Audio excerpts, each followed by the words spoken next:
buried Marcus in the only way I could. I moved into the bedroom, laid him flat, and covered him with the blanket from the couch. I closed the door. I stood outside that closed door for a moment, hand resting against the wood, not praying exactly, but doing something adjacent to it. Something that required stillness and acknowledgement and a deliberate act of saying this person existed and it mattered. Then I went to the window. The fog was still there. It was always there now. I don't know what I expected the city to feel like without Marcus in it. I'd only known him from a building staircase and 2 days of crisis. But grief doesn't wait for long acquaintance. It comes when something warm is subtracted from a world that's already gone cold, and the arithmetic is brutal regardless of the history. The street below was empty. Completely. No shapes in the fog. No movement at the edges of the visible world. Whatever had been standing beneath my window the night before, 3 of them, spaced evenly, retracing my morning footsteps, was gone. That didn't comfort me, because gone only means out of sight. I spent the first hour of daylight taking inventory, not because I didn't know what I had, but because the act of counting things, of naming them and organizing them, gives the hands something to do while the mind tries to rebuild its floor. Food, 8 cans, 2 packs of crackers, peanut butter, water, 3.5 liters, clean. 6 more in the tub reserve, untreated, would need the tablets. Batteries, 2 sets for the flashlight, 1 set for the radio, the camp stove, low on fuel, 2 or 3 uses left, the knife, the notebook, the lighter. I thought about the note that had appeared in my notebook 3 days ago. Don't trust the water distribution points. I'd assumed it was from someone who slipped it in during the chaos of day 2. A warning from a stranger. Now, I wasn't sure what to assume about anything. The radio found something at 8:47 in the morning. Not military, not an emergency broadcast loop. A voice, a human voice, live and unscripted, cutting through the static with a kind of rough, irregular cadence that no automated system produces. Male, calm, but with effort behind it, like calm that was being maintained through a deliberate act of will. If anyone can hear this, I'm broadcasting from the Carlisle building on 14th and West. I have supplies, I have a generator, I have medical equipment. I have been here since day 2. I am alone. A pause. Static. I have not seen one of them in 18 hours. I believe the fog affects their movement patterns. If you come during fog.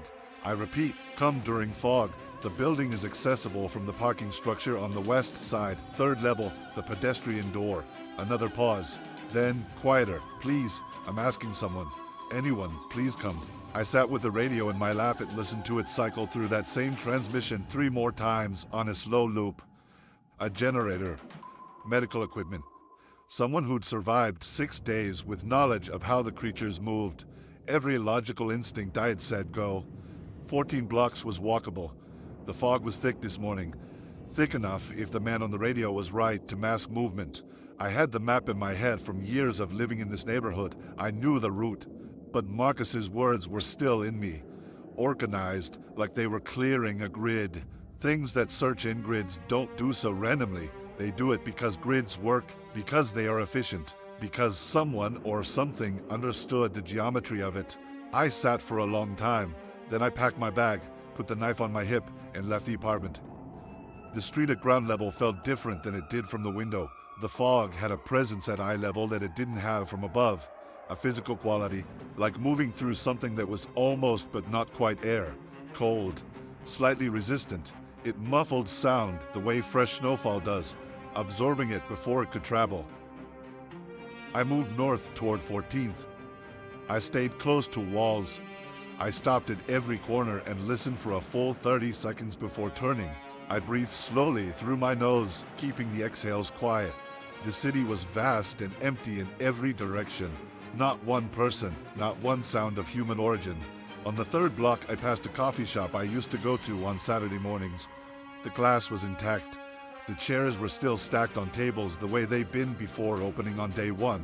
A chalk sign on the sidewalk board read, "Today's special, cardamom black tea in careful handwriting." The letters still clean, the fog curling around the base of the board. 6 days. It felt like a year. I found the Carlisle building on 14th at 9:30. 14 stories, glass and aging brick, the kind of building that had been a hotel in another decade. The west side parking structure was exactly where the voice had said, a concrete ramp leading down into 3 levels of underground parking, the attendance booth empty, the gate arm snapped off at the base. 3rd level, pedestrian door. I descended the ramps slowly, flashlight off, letting my eyes adjust. The parking structure smelled of stale oil and concrete and something else. Something that hit low in my sinuses, faint but distinct. The same sharp antiseptic quality I'd caught on the wind 2 nights ago when I'd opened my apartment window facing north. I ignored it. I found a pedestrian door. Gray steel, slightly ajar, a brick wedged at the base. I pushed through. The interior stairwell was dark. I clicked on the flashlight, keeping it pointed at the floor, and climbed. 3rd floor landing. A hallway. Doors on both sides, most of them closed. At the far end, a room with a sliver of light under the door. And from behind it, the sound of the radio, the same broadcast, cycling through. If anyone can hear this, I moved down the hallway, put my hand on the door, pushed it open. The generator was there. Running, quiet, feeding a bank of equipment along one wall, communications gear, a radio transmitter, a laptop with a cracked screen in sleep mode. The medical equipment was there. IV stands, a field kit, sealed supply packages still in their sterile wrapping. There was food, water, every supply the voice had described. But the room was empty. No person, no signs of recent habitation, no used dishes, no pushed-back chair, no impression in the sleeping bag rolled out in the corner. I turned slowly. On the desk beside the transmitter, a small device, a digital recorder wired into the transmission system with a length of audio cable, playing on loop. I pressed the button. The voice came out of the speaker. If anyone can hear this, I'm broadcasting from the Carlisle building on 14th and West, a recording. Pre-made, set on repeat. And then I noticed the cable. The audio recorder fed into the transmitter, but the transmitter had a second input, a sensor input, the kind used in automated systems.